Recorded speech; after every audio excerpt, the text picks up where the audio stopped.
The one and only 1:1 standardized. You can get this from anywhere else but from Gamelady, the world's first and the one and only 1:1 standardized with a really uncanny resemblance of mature Chun-Li fresh from the shelves. Now you know what you're thinking, a 1:1 scale muscular body? That's out of my league, but let's look at the collector man for a second. I sat down and realized that if I hadn't bought this 2 pop-up rays for $100, skipped the max factory for $300, if I didn't get my 3 Starman versions, yes I have 3 for $700 approximately. Well, that's over $1,000. Toss in the Halbor Studios and the SGD Chun-Li, we're talking about 2.6 grand sitting on my shelves, and I'm getting $51 in excess if I get this. The definitive life-size legend. It's not just a purchase, it's a trade-in. If I'm trading a full shelf of plastic for a 1:1 present that actually feels like she went off the game and into my room, would I trade my entire collection for this one piece?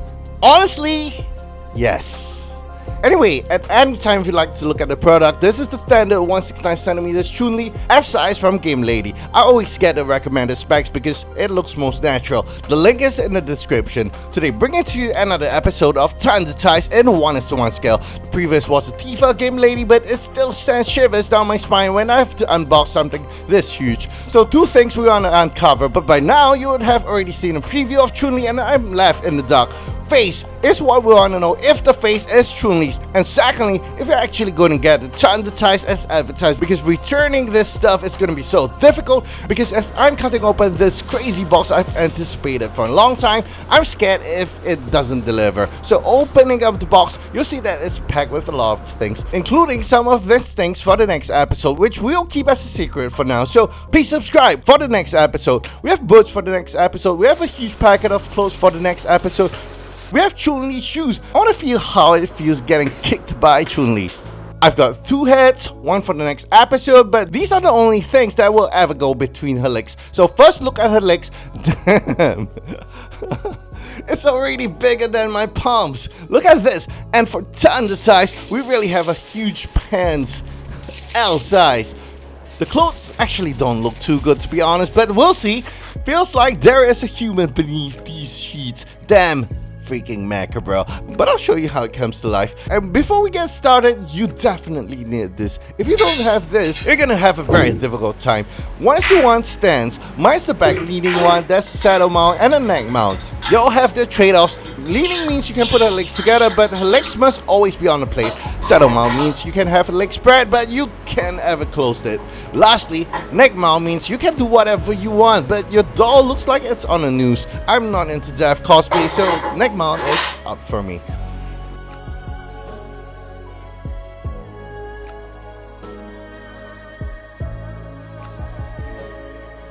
Let's put it on my leaning mount. I know you want to see the face, right? Sure. By the way, you can buy different heads to put on a body because they are all attached by this screw mount. Basically nothing to screw, just push your head into the mount. You have a peg joint with a ball stopper on the head. The lips are actually looking very great right here, but I really hope the head sculpt is just as good. I mean, you hope it's good too, right? It's really stupid to make a really good body if the head sucks. So, review time! Damn it! This looks so good! So good! Let's try a few shots of her. I mean, she looks really like her game counterpart, perhaps a little younger and a little more beautiful. The main features of Chun-Li are all here, but we need to compare the whole body to make sure we have a 1:1 replica of Chun-Li. But a few face montages for you to admire. Really, there is a separation between her head and her neck, but it's something we can't help. Because with this, you can change it. Wouldn't want to not have the option of changing her head. Reviewing this really expensive head, we have buns. The buns are actually real hair tied into a bun, but really, inside the bun is a bun shaper. A hard bun shaper. If you undo these buns, good luck to you. Even your girlfriend wouldn't be able to help you tie it again. I'm sure your mom wouldn't know how to tie a bun. The hair buns look really great and compact. Not good for heavy action if you know what I mean. Hair options on the website are either wigged or implanted. I went for the implanted this time so the hair stays in place. The implants are really a work of art. I mean, just look at this. The density of hair is that of a real human. That is really an improvement from the first Gameladies. I love Chun-Li. Really impressed she came into life with this one. Real eyelashes are attached to the top of her eye. It's pretty dense, again looks like human. The bottom lashes are also present with the hair too. Just look at it. The lower eyelid moves a little where the eye socket is. The eyeballs are really just free moving in the socket. The eyelids can close and the eyelids are pretty hard. But I don't think you're gonna play with her eyes, aren't you? It's gonna stay as it is, open. And perhaps what you really want to play with are her eyeballs. I mean, this is probably a pay for once for a lifetime of attention. She looks wherever you want her to look at. But what's even more amazing is Gamelady actually painted the eyeballs with blood veins, evident on both the left and the right side of her eyes. Pretty cool. Her eyes actually breathe life. Nose is pretty hard but malleable. I'm actually putting a lot of strength to test her limits, but it still looks like real. Ears are sculpted to look real. Harder than the real thing, but still pretty touchable. If you have a sensory need, like if you like to touch stuff, you can touch these ears. So talking about multi-purpose, guys. Also, I think they went pretty bold with the lips. The red color is pretty bright, but the lip shape, lip details, wrinkles, the textures are all very real. I'm actually very sold. Oh wait, I forgot the brows. The brows are textured. In fact, I don't know how they did this, but it's also synthetic hair, really short ones. So please, you can wash your doll, but try not to wash her face. These are all makeup. A little articulation test. Her neck goes all the way to the right just like this, exposing some of the joint. Moves all the way to the left with the same exposure. Moves all the way to the front in a bowing position. Moves to the back into an arcing position like this. Due to limitations, her neck doesn't really look good arcing backwards. I'm halfway through, but this is going to be a long ride, but stay with me for the full review. I'm going to cover everything, unveiling top reviews, collarbones, and the hard lines on the side of the neck. The neck also sits really nicely on her torso, looks really beautiful. And the beast also start from the armpit, even at F size. Hangs naturally, really nice, really impressed with this release. Anyway, just to show you the shape of the beast, they are looking very natural. Unraveling the hands reveals a very well sculpted hand. Damn, her hands look better than mine. With fingernails. By the way, on the website you can request for painted fingernails, but I highly advise against it.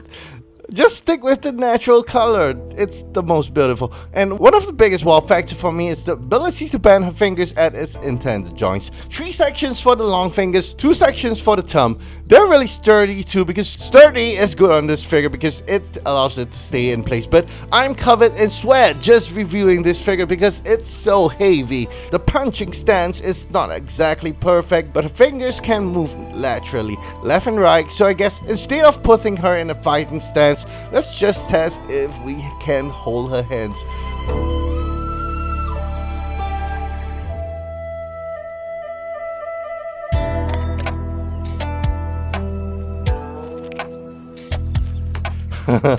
It's cringe, I know, but it actually feels very good.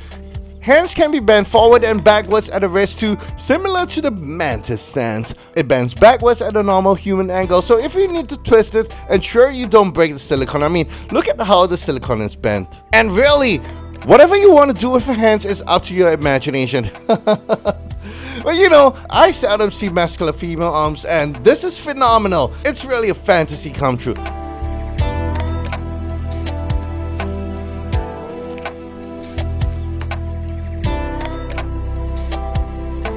Next up, arm articulation. The lower arm bends upwards like a human. The whole arm bends upwards till it stretches at the armpits.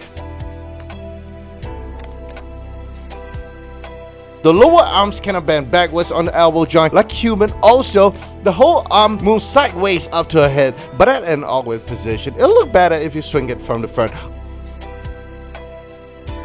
Also, there is arm rotation on the elbow. The limitations on the arms are also based on how much the silicone can stretch. Flexing the arms doesn't squeeze her muscles. Well, it's impossible for any doll to flex her muscles at this point. One thing I cannot figure out is there are no shoulder joints. Maybe there is, but I can't move it. I mean, up and down. Tifa has it, so it looks good when she can shrug her shoulders.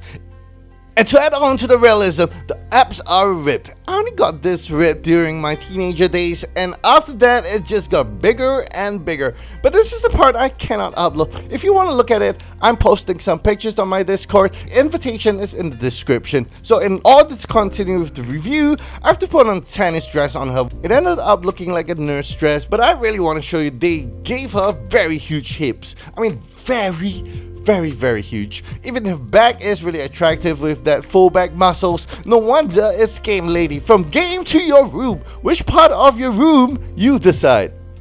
Yo, and if you like your woman thick, I swear this is the one and only Thunder Thighs you can only buy on the market right now. Extremely thick. So thick I can't carry it. Just gonna put my hand here for comparison. I can't. I really can't. I like this so much. Also, there is body makeup on her. I hope you can see the veins. It's really crazy that they drew so many veins to carry out the realism. It's too thick. I love it. Also, I'm 178, right? I'm 70 kilograms and this is the size of her thighs compared to mine. Unreal.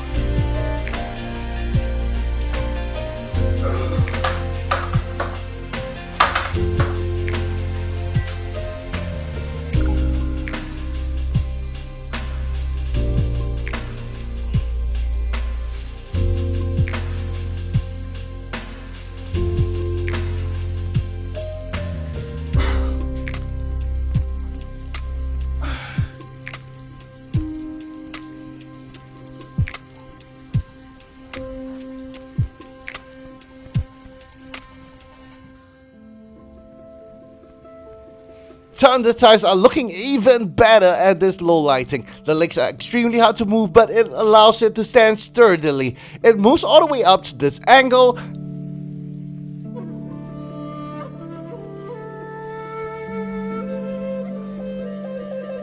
Knees bend backwards, also not to full capacity because of the blockage from the silicone. Not a problem for me though. The legs spread up to 90 degrees like this. Lower legs can rotate around the knees up to an outward position you don't want to go. In the opposite direction, you can also move till the silicone stretches and into a position you don't want to go. Fit is wriggly. There's no skeleton in it except for a single plate. That's the presence of veins and ankle bones. The feet can be tilted downwards, but when attempting to push it upwards, it's like a human feet. It cannot be moved. I'm shocked. This looks like human foot. And without letting you leave empty-handed, we're gonna do some beast labs to test real-world physics. And what you saw is what you're gonna get. Body articulation. Wait, one thing I haven't shown. The shoulder joint swings forward so that the hands reach new angles.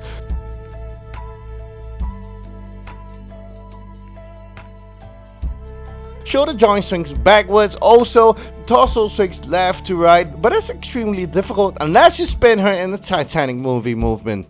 Trying to bend her at her torso is almost impossible. I don't know how to do it and I think I'll give up. You should also know that filming this allowed me to skip 2 days of gym. It's so tiring. There's definitely an ab crunch, back arc and side tilts, but I can perform it.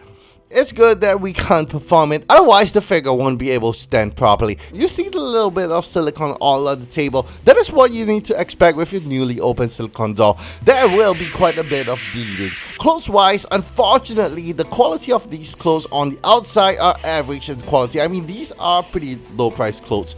If it's high price, I think it adds to the cost. I doubt anyone is getting the actual embroidered blouses. And because you need to protect her skin from dyes, these are actually very good clothes because the inner lining is white, which doesn't dye the skin. Dyeing the skin is permanent. There's some blue here, so if you dye the skin blue, you can't reverse it. So we're just gonna apply cling wrap around her Thunder Thighs. I love dressing her up, and really, my thoughts about this figure, we always want more. You want your manga to be animated. I want my dog to be able to talk. I want Chun-Li as a real waifu. Now it's possible. It's just the next best thing to robots. Feels good because everyone wants everything real. So you have a life-size Gundam in Tokyo, plushies of Stitch at Disney. Till the next good thing, this is the best thing I've ever seen. And if you'd like to get one of this, do check out the link in the description. Find out about shipping costs and taxes from customer service before you purchase. Using the link supports us by giving a little to the channel without extra cost from you. But it's my pleasure to share nice things with you, and I hope to in the next episode you have a lovely companion with you. I'm waiting for a third one. No, I'm not gonna tell you what it is, but goodbye. Take care.